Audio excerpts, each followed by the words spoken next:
Es gibt Geschäfte, die machen das deutlich besser. Nee, du verlässt das Geschäft, man geht einfach ins Menü, das Ganze fängt an zu blinken. Dafür habe ich ja dich, Dieter. Ne? Wobei andere nennen dich ja auch Günther. Ja, Walter. Ja? Genau, guck du dir einfach die Landschaft an. Ich hole mal kurz die Tasche. Der Fachhändler, der sogenannte Fachhändler, das nicht weiß. Also ich würde jetzt fragen, ist das ein Rad, wenn ich mir das kaufe, kann ich da gewohnt wie alles weiter essen? Oder muss ich auf meine Figur achten? Oder muss ich eine Diät machen? Oder was ist los? Komm, hau mal ab, geh mal raus. Ich muss das eben einmal ganz ausmachen, sonst verraten wir gleich wieder zu viel. Und ich muss noch meinen... Dein Spickzettel? Ich brauche ja seit neuestem immer einen Spickzettel. Ist doch mal gut, ne? Ja. Und ich könnte jetzt sagen, wie sollte das auf diesem Kanal anders sein? Qualität aus Norddeutschland. Egal wohin wir gucken, ob wir auf den Kanal gucken oder ob wir aufs Produkt gucken. Da haben wir schon mal eine Gemeinsamkeit. Das würde ich jetzt einfach mal so sagen.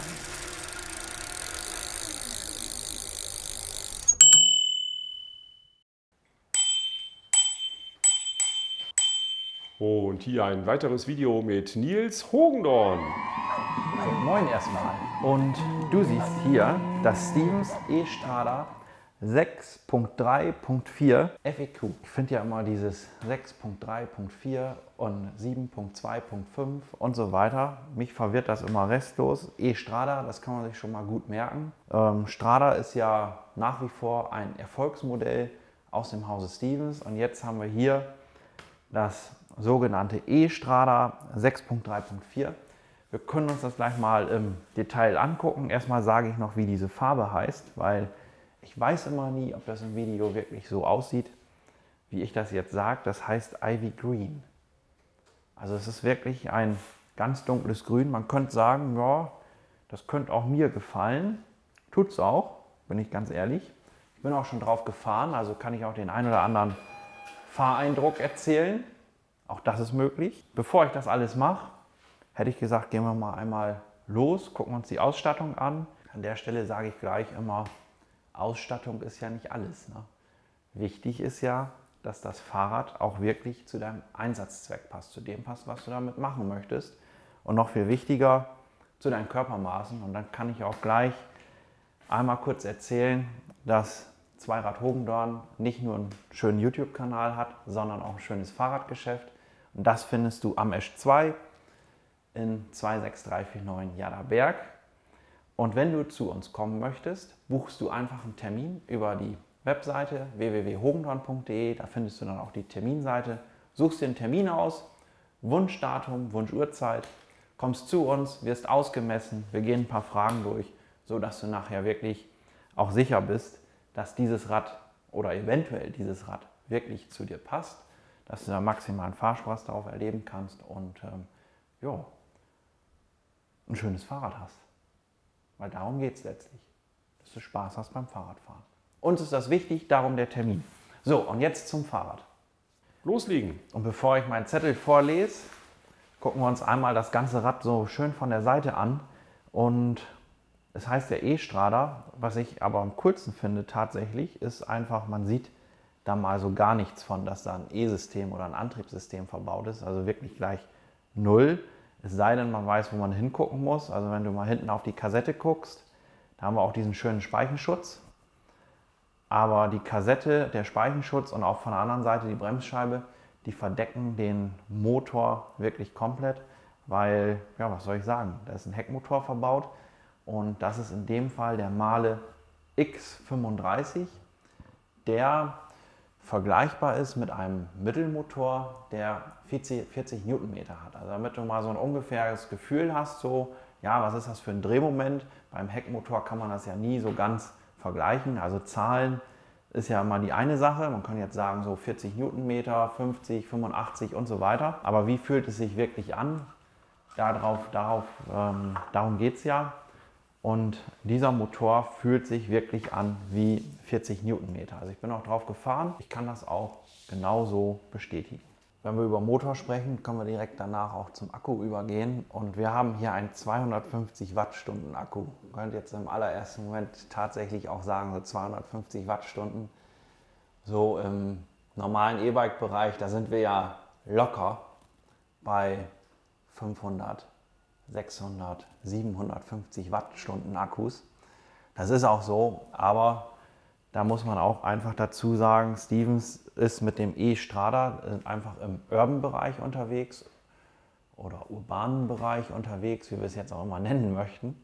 Und ich für mich würde sagen, wir sind hier im Light E-Bike-Bereich unterwegs, weil das trifft es eigentlich noch viel besser, weil auch dieses E-Bike wiegt unter 20 Kilogramm und wie können wir Gewicht sparen, indem wir das Antriebssystem einfach auch schlank halten. Und wenn wir ein bisschen Gewicht sparen, dann haben wir auch automatisch ein bisschen mehr Reichweite. Das Rad fährt nahezu wie ein normales Straßenrad. All diese Punkte sind da halt einfach wichtig. Das muss man dann auch mal berücksichtigen. Und ich habe ja gesagt, wir wollen über den Akku sprechen. Und das wichtigste Thema ist ja immer die Reichweite. Und ich habe mal so ein klein wenig recherchiert, so wie weit fährt man damit überhaupt, wie weit kann man damit kommen. Ich habe tatsächlich den ein oder anderen Fahrer gefunden, der auch so ein Fahrrad fährt oder ein ähnliches mit einem ähnlichen System, der so bis zu 90 Kilometer mit dem Akku schafft. Das ist wirklich viel. Es gibt andere Räder, die haben 500 Watt, da schafft man das nicht. Und da muss man dann auch ganz klar einfach sagen, das liegt dann auch am Fahrverhalten. Weil ich bin mit dem Rad gefahren und wenn man das sich mal so anguckt, wir haben hier, ich gehe einfach mal weiter auf die Ausstattung der Schaltung, weil wir haben hier eigentlich eine Rennradgruppe verbaut. Also wir haben hier 2x11 Gänge und das ist eine 105er Gruppe. Also wir haben einen 105er Umwerfer, wir haben einen 105er Schaltwerk und wir haben auch eine 105er Kassette. Die Kassette, gut, da geht es um die Zehnerzahl, wie auch bei der Kurbel, aber wenn wir uns das alles mal angucken, dann sind das alles Komponenten, die wir normalerweise am Rennrad finden. Das zeigt uns natürlich auch, dass es ein schnelles Rad. Ich bin da drauf gefahren und ich finde auch immer, gerade bei solchen Rädern ist es absolut entscheidend, wie fährt sich das Rad eigentlich ohne Motor. Ich habe den Motor dann mal mit Absicht ausgemacht, bin einfach mal gefahren und habe gedacht, ich kann ganz schön gut Fahrrad fahren. Also es fährt sich extrem leicht. Das war so der absolut allererste Eindruck. Wahnsinn, habe ich gedacht. Super leichtes Rad, schönes Rad. Ist auch ideal so von der Rahmengröße für mich. Hier haben wir jetzt einen 62er Rahmen stehen. Das ist bei Stevens auch schön. Die bauen auch wirklich auch Räder für die größeren. Aber es gibt es auch in kleineren Rahmengrößen. Je nach Verfügbarkeit muss man natürlich sagen und auch dazu sagen. Das ist eigentlich nicht so die richtige Umgebung hier, ne? Für dieses Rad absolut nicht. Also hier, wir haben ja draußen, ich habe das gerade schon gedacht, ich denke, wir müssen raus. Das ist einfach wunderschönes Wetter. Ich will auch noch mal ein Stück mit dem Rad fahren, weil das feuert einen einfach auch so ein klein wenig an, los, fahr mich. Schreit das die ganze Zeit und ich bin damit ja schon hierher gedüst und habe so gedacht, was ein geiles Rad und dann was ein schönes Wetter. Ne? Wir haben September, die Sonne scheint, einfach nur, das schreit förmlich danach rauszugehen und darum machen wir das jetzt. Ja, komm, hauen wir ab, gehen wir raus.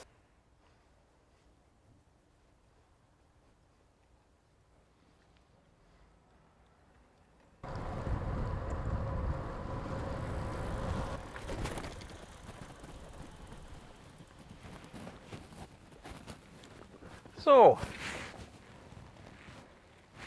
Also hier finde ich das deutlich schöner, gerade bei dem Wetter. Auf jeden Fall.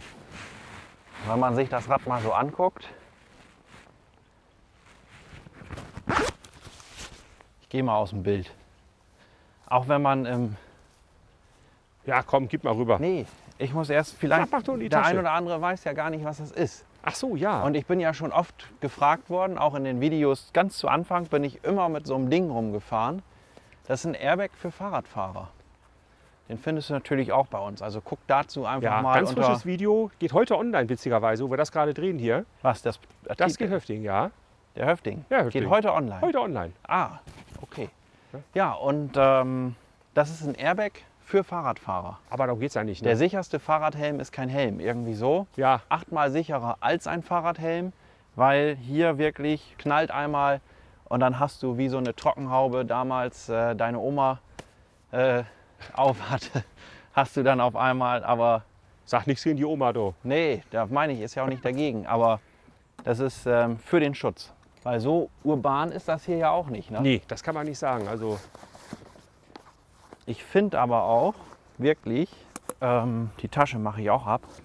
Ich weiß ja gar nicht, wie nennt man das eigentlich? Was ist der Gegenteil oder das Gegenteil von urban? Ländlich. Aber hier ist es ländlich. Ich finde das Rad, wenn wir uns das mal so in freier Natur angucken.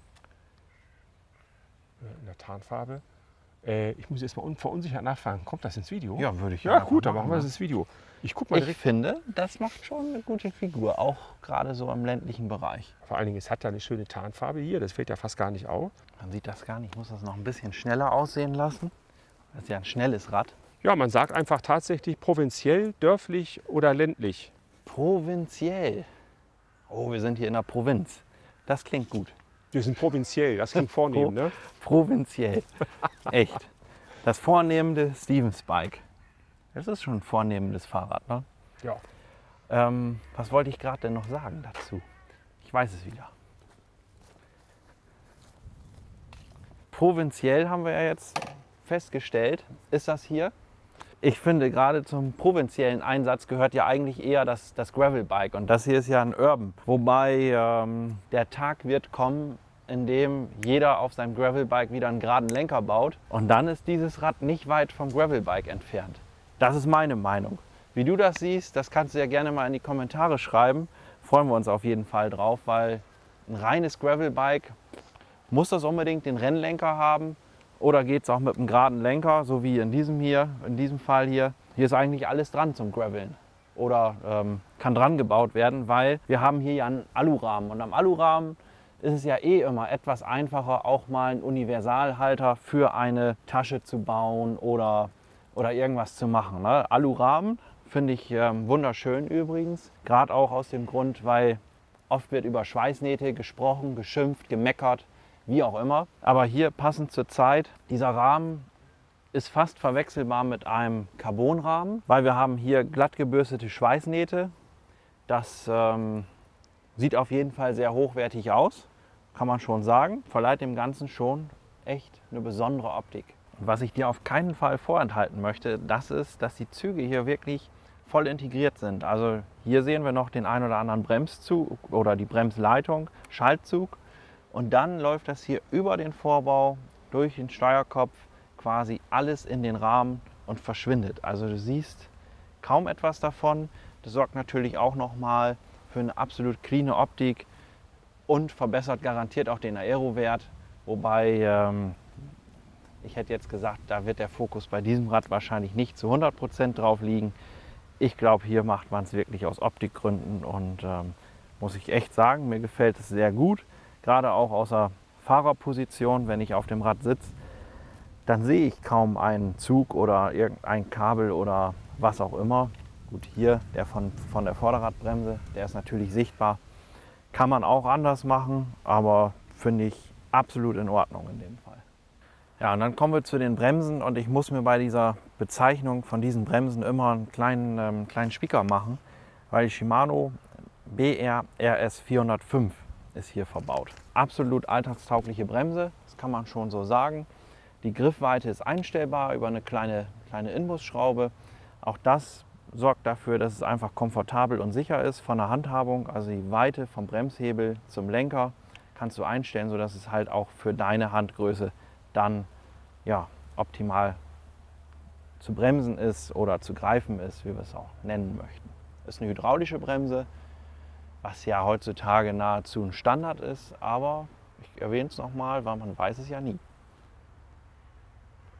Und auch der Bremssattel ist hier schön an der Gabel integriert. Also was heißt integriert? Also ich nenne das einfach mal integriert, weil er wirklich formschön am Rad ist. Kann man nicht anders sagen. Und das Ganze ist hier kombiniert mit einer 160 mm großen Bremsscheibe. Auch das ist ein guter Standard. Die Bremsscheibe ist fixiert mit einem 6-Loch-System. Es gibt ja auch noch Centerlock. Kann man sich natürlich drüber streiten, was ist besser, was ist einfacher. Montagefreundlicher ist natürlich Centerlock, ist eine große Schraube. In dem Fall ist eine 6-Loch-Scheibe. Und meine Meinung ist dazu ja einfach, mir ist es in Wirklichkeit egal. Das ist wirklich meine Meinung. Weil wenn ich die 6-Loch-Bremsscheibe richtig festschraube, dann passiert da auch nichts. Also es funktioniert auch einwandfrei und ist auch ein sicheres System. Dann können wir auch direkt auf die Laufräder gehen, wenn wir schon bei den Bremsen sind. Und wir haben hier Fulcrum Felgen, die heißen E-Racing 900 dB. Was das auch immer bedeuten soll. Fulcrum ist auf jeden Fall ein namhafter Hersteller, das kann man schon sagen. Das Besondere an diesen Laufrädern, oder was heißt das Besondere, aber mir gefällt das immer extrem gut.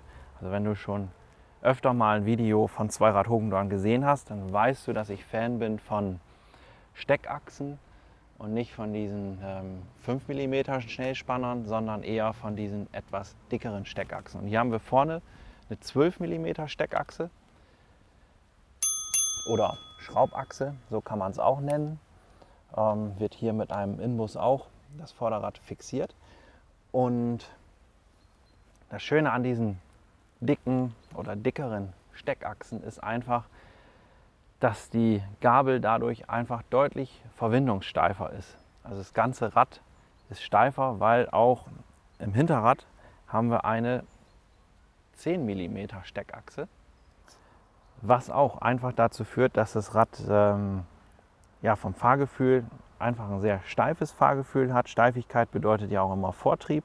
Das heißt, es fährt sich dadurch auch einfach besser, es fühlt sich einfach gut an und zudem ist es halt auch noch extrem montagefreundlich, weil wenn du hier mal das Hinterrad ausbaust oder das Vorderrad ausbaust, du hast nahezu immer den gleichen Sitz wie vorher. Das heißt, langes Scheibenbremsen einstellen oder wie auch immer, das entfällt quasi. Und das ist wirklich auch ein Vorteil, den ich auf jeden Fall erwähnen möchte, weil es kann ja auch mal sein, dass du unterwegs eine Panne hast oder einen Plattfuß hast und du sagst, alles klar, ich baue da einen neuen Schlauch ein. Ich meine, es gibt ja auch andere Methoden, eine Panne zu beseitigen, aber wenn du sagst, ich baue das Vorderrad aus, dann ist es auf jeden Fall, oder das Hinterrad aus, ist auf jeden Fall besonders montagefreundlich.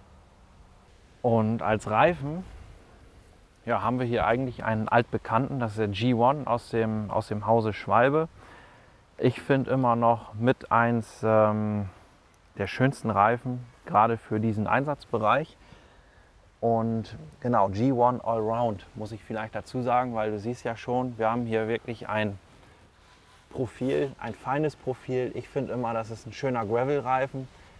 Einmal sieht er gut aus und er rollt auch wirklich leicht. Das habe ich ja ganz zu Anfang schon gesagt. Das Rad, das will einfach gefahren werden und ja, auch die Reifen sorgen natürlich dafür, dass es gut fährt. Und die Reifendimension, die wir hier haben, das ist 40-622. Das heißt so, das ist im absoluten ja, Mittelbereich. Das heißt, er ist ausreichend breit, sodass du wirklich guten Komfort hast und gleichzeitig auch wieder schmal genug, damit er leicht läuft. Also ich finde diese Reifendimension für diese Radkategorie wirklich ideal. So, und dann möchte ich das Rad mal einschalten, weil das ist die super minimalistische Bedieneinheit vom ganzen Rad. Also da kannst du die Motorunterstützung wählen. Du siehst den Akkuladezustand. Über diesen Knopf kannst du auch dein Smartphone mit diesem Rad verbinden. Also das Ganze ist auch Bluetooth-fähig, sodass du wirklich sagst, so Bordcomputer, ja, haben wir hier nicht, aber du kannst dein Smartphone als Bordcomputerersatz nehmen zum Beispiel. Es gibt auch aus dem Hause Mahle verschiedene Displays im Angebot, aber absolut zeitgemäß, finde ich, ist das mit dem Smartphone. Also es passt schon sehr gut, auch, muss man auch dazu sagen, zu dieser Radkategorie. Also alles, was so Urban Light E-Bike ist, da finde ich, ist das Smartphone dann wirklich ideal. Oder wenn du sagst, so nö, ich bin Minimalist, ich will auch kein Smartphone dran haben, ist das ganz wichtig, dass ich das erwähne. Das Ganze funktioniert natürlich auch ohne Smartphone. So, und ich habe gerade eben schon gesagt, du kannst da fast alles drüber steuern und das ist natürlich auch die Beleuchtung. Also wir haben hier kein Dauerlicht, du kannst Licht an- und ausschalten. Ich mache das mal kurz, man geht einfach ins Menü, das Ganze fängt an zu blinken. Ich halte den Knopf einmal gedrückt. Jetzt ist es ausgegangen, ich habe zu lange gedrückt. Also der Schalter hier ist mit mehreren Funktionen belegt, fängt an zu blinken, einmal gedrückt halten. Ne, jetzt will er sich mit Bluetooth verbinden. Wenn er blau blinkt, so, ich zeige das mal, hier wechseln wir jetzt erst einmal den Farbmodi, also 3 Stück, 3 Farben, grün, orange und rot. Dann gibt es noch weiß, dann ist das Rad aus. Also das System ist eingeschaltet, aber der Motor unterstützt nicht. So, jetzt blinkt es. Einmal kurz gedrückt halten. Jetzt kriege ich das Licht nicht an. Schön, ne? So, jetzt. Ja, du hast gerade gesehen, ich habe mich auch noch nicht lange genug damit beschäftigt, das Licht an- und auszuschalten oder den Fahrmodi zu wechseln, was auch immer. Da kann man sich natürlich schnell mal vertun, aber in Wirklichkeit ist es ganz einfach. Ich habe es ja vorhin einmal ausprobiert, wahrscheinlich nicht oft genug, aber ich weiß, angenommen, das ist dein Fahrrad und du bist damit jeden Tag unterwegs, das hast du ratzfatz drauf. Also das ist jetzt kein Hexenwerk, das Licht an- und auszuschalten oder den Fahrmodi zu wechseln. Das ist wirklich ganz einfach. Ich habe das Licht ja mittlerweile an und dann können wir auch einmal kurz über den Scheinwerfer sprechen. Und als Scheinwerfer haben wir auch einen altbekannten, würde ich sagen. Haben wir auch schon mal gesehen an sämtlichen anderen Rädern, die auf diesem Kanal so vorgestellt werden. Also hier wird schon die ein oder andere Radvorstellung zu sehen sein auf diesem Kanal. Also falls dich das ganze Thema interessiert, kannst du auch mal gucken. Und ja, dann kann ich es auch gleich sagen. Kanal abonnieren dann nicht vergessen und immer schön einen Daumen hoch da lassen. Wenn du Fragen hast, freuen wir uns da auch drüber. Einfach in die Kommentare schreiben. So, und als Scheinwerfer haben wir hier einen Supernova Mini 2 mit 100 Lux. Ja, und wenn wir über den Scheinwerfer sprechen, können wir auch zum Rücklicht gehen. Rücklicht minimalistisch. Hier ein kleines LED-Rücklicht integriert im Schutzblech. Darunter ein Riesenreflektor. Könnte man sagen, so, warum macht man das? Aber das ist halt so, nur so ist es STVZO-konform. Darum ist das so. Neben diesem wunderschönen kleinen Rücklicht haben wir hier oben nochmal 5 LEDs. Ich hoffe, man sieht es, weil die Sonne, die kachelt wie verrückt. Es ist richtig heiß, würde ich sagen. Und das im September. Und das im September, genau. Aber kann man gut sehen. Und dann siehst du hier wirklich nochmal 5 LEDs in der Sattelstütze. Finde ich absolut gut. Also je nach Einsatzbereich, gerade wenn man jetzt sagt, so ja, ich bin tatsächlich urban unterwegs, für die Sichtbarkeit eine absolut sichere Geschichte, gerade in der Stadt, aber auf dem Land, wo man wirklich weit gucken kann, auch da macht das Sinn, ein vernünftiges Rücklicht zu haben. Und wenn wir im September sind, ist es eigentlich schon fast das richtige Thema, ne? Beleuchtung. Ja. Und wir sind ja nicht auf dem Land, wir haben ja gerade gelernt, wir sind ja in der Provinz. Ne? Also genau, Provinz. ja. Wir sind in der Provinz. So ist es. Und ich habe es schon wieder vergessen gehabt. Aber Macht nichts. dafür habe ich ja dich, Dieter. Ne? Wobei andere nennen dich ja auch Günther. Ja, Walter, Ne? ich weiß Habe auch nicht. heute noch gelesen. Nils und Günther, ihr macht tolle Videos. Ne? Stand in den Kommentaren. Ja. Habe ich mich drüber gefreut. Ich wusste zwar nicht, wer Günther ist. Das ist ein sehr hochwertiges Gepäckträgersystem aus dem Hause Ragtime. Und der hat eine Besonderheit. Ich könnte jetzt sagen, so ja, ist mit Snap-it-System. Das haben wir ja auch schon mal drüber gesprochen. Aber dieser Gepäckträger hat eine Besonderheit. Der ist nämlich mit dem QL3-System. Und QL3, wie der Name schon sagt, haben wir hier 3 Punkte. 1, 2, 3. Vielleicht könnte man auch sagen, das ist die 3. Generation von Taschenbefestigungssystemen aus dem Hause Ortlieb. Aber ich finde, das QL3 steht jetzt für diese 3 Punkte. Hier oben und da unten.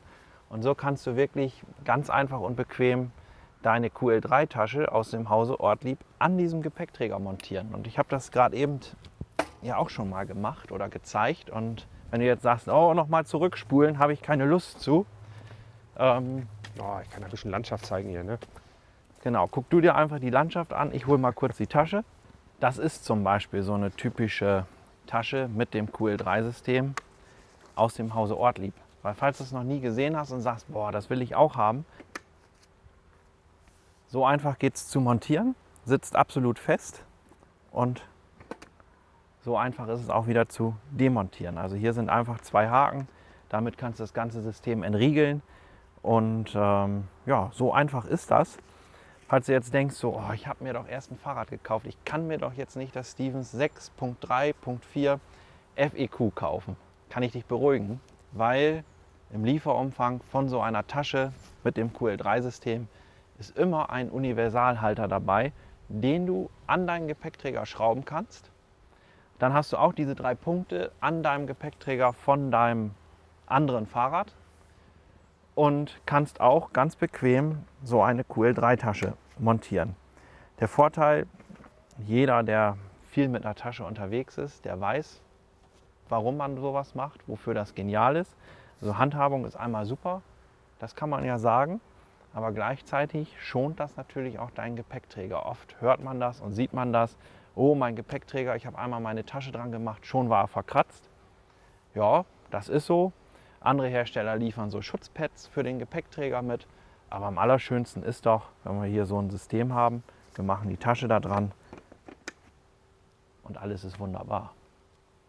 Ja, aber könntest du jetzt sagen, ich habe mir doch erst vor 3 Wochen neue Taschen gekauft und jetzt kaufe ich mir doch nicht extra neue Taschen, nur weil ich ein neues Fahrrad kaufe. Ein neues Fahrrad kaufen ist doch klar. Kann ja sein, dass der ein oder andere das jetzt sagt, so, nee, wenn da meine alte Ortlieb mit dem QL2 nicht dran passt, dann ist das Rad nichts für mich. Und auch da kann ich dich beruhigen, weil diese Knöpfe hier, die sind einfach nur an den Gepäckträger geschraubt, die kannst du auch abschrauben und dann kannst du an diesem Gepäckträger jede andere Tasche hängen. Auch das ist möglich. Ne? Ich bin eigentlich Fan von dieser dritten Strebe, die wir an jedem Gepäckträger haben, aber ich muss sagen, dieser Gepäckträger ist auch wirklich reisetauglich. Klar, wir können hier oben drauf nicht, wer weiß wie viel stapeln, so wie bei anderen Gepäckträgersystemen. Muss, glaube ich, aber auch gar nicht unbedingt immer so sein. Hier finde ich es einfach super, dieses Dreieck ist wirklich sehr großzügig gewählt. Also wenn du da eine normale Tasche mit einem QL2-System zum Beispiel montieren möchtest, die sitzt da auch sicher dran. Also ist auf jeden Fall auch so.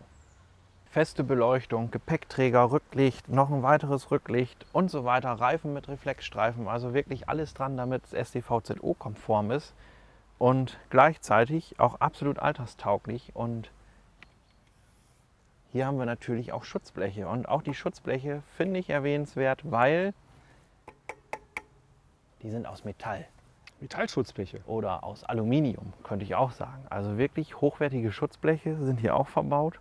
Macht das Rad auch alltagstauglich, gerade wenn du mal bei nicht so tollem Wetter unterwegs bist oder wer weiß was, finde ich, machen Schutzbleche auf jeden Fall Sinn, auch an dem Rad. Und ja, so kannst du es nicht nur im sportlichen Einsatz nutzen, sondern auch wirklich im Alltag. Also in Wirklichkeit haben wir hier so einen Alleskönner. Ich habe ja gerade gesagt, oder ganz zu Anfang sogar gesagt, ja, die ganzen Komponenten, so was Schaltung angeht und Co. angeht, das sehen wir auch teilweise am Rennrad oder am Gravel oder wie auch immer. Aber die 105er, würde ich sagen, ist auf jeden Fall eine typische Rennradgruppe. Na, kombiniert hier mit Rapid Fire und so weiter, weil gerader Lenker ist auch alles in Ordnung. Möchte ich mich auch gar nicht dran aufhalten. Aber was für dich noch interessant sein kann, weil ich ja auch gesagt habe, das Rad fährt sich auch mit einem ausgeschalteten Motor wirklich gut. Also falls das vorhin noch nicht rübergekommen ist. Ich habe das Rad auch ausgeschaltet getestet und gefahren. Und ich muss sagen, es fährt sich wirklich richtig, richtig gut. Und ich kann mir auch vorstellen, dass das mit an den Zähnezahlen liegt. Und wir haben hier zum Beispiel vorne haben wir ein großes 50er Kettenblatt und ein etwas kleineres 34er. Das 50er, das sorgt schon für ordentlich Bandbreite. Das 34er, damit kommst du auch gut mal einen Hügel hoch.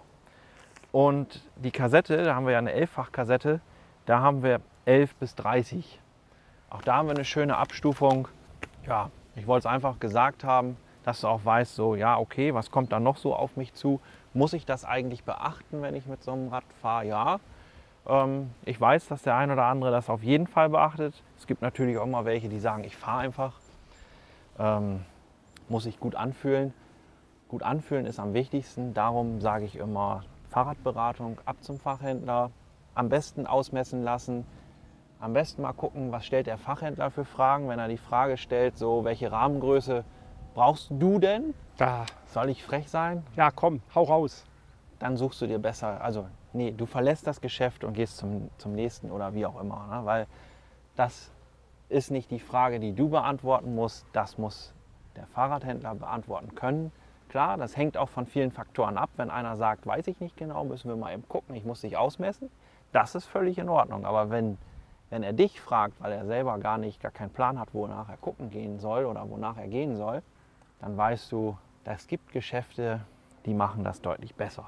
26349 Jaderberg, Zweirad Hugendorn, Ja, ich will gar nicht immer sagen, dass wir die Allergeilsten sind oder wie auch immer. Aber es ist einfach so, wenn der Fachhändler, der sogenannte Fachhändler, das nicht weiß, dann hast du von mir die Erlaubnis, dir einen anderen zu suchen.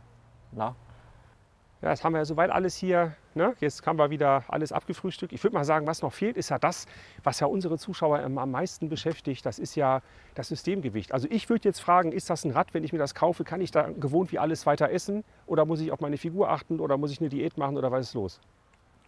Ja, was soll ich dazu sagen? Ich meine, man sollte immer das essen, was man essen möchte. Das entscheidet ja in Wirklichkeit jeder selbst. Aber zur eigentlichen Frage, 140 Kilo Systemgewicht. Finde ich spitzenmäßig. Also 140 Kilo ist amtlich, kann sich absolut sehen lassen. Und ich habe noch was mitgebracht, weil 140 Kilo, wenn wir jetzt nicht wüssten, was das Fahrrad wiegt, Ach, guck an. dann wüssten wir ja auch nicht, darf ich das Rad denn jetzt fahren oder nicht.